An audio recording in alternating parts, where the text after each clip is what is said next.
గారమండలం సాలిహుండం గ్రామానికి చెందిన సాలిహుండం యశ్వంత్ అనే యువకుడికి యాక్సిడెంట్లో తీవ్ర గాయాలు అవ్వడంతో వైద్య సహాయ నిమిత్తం సీఎం సహాయ నిధి నుండి 2,40,000 రూపాయల చెక్కును శ్రీకాకుళం నియోజకవర్గ శాసనసభ్యులు గొండు శంకర్ యశ్వంత్ కుటుంబానికి తమ క్యాంప్ ఆఫీసులో చెక్కును అందజేశారు. ఈ సందర్భంగా ఎమ్మెల్యే మాట్లాడుతూ కుటుంబాలు ఆపదలో ఉండేటప్పుడు ఆదుకునే విధంగా ప్రభుత్వం పనిచేస్తోందని, నిరుపేద కుటుంబాలని గుర్తించి సీఎం సహాయ నిధి ద్వారా వారికి సహాయం అందిస్తున్నామని తెలిపారు. ఇది పేదల ప్రభుత్వమని, పేదలు ఇటువంటి ఇబ్బందులు పడకుండా అన్ని విధాలా ఆదుకుంటామని అన్నారు.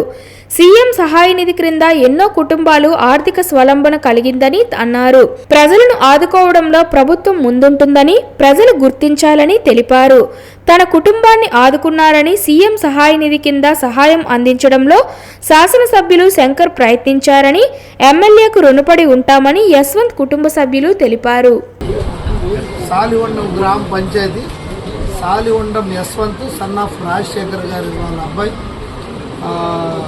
యాక్సిడెంట్లో పూర్తిగా దెబ్బతిన్న సందర్భంగా వాళ్ళు పేద పరిస్థితిలో వైద్య ఖర్చుల కోసం సీఎం రిలీఫ్ ఫండ్ పెట్టుకున్న వెంటనే 2,04,000 రూపాయలు వారికి సీఎం రిలీఫ్ ఫండ్ విడుదలయ్యింది. వారికి చెక్కు అందజేయడం జరిగింది.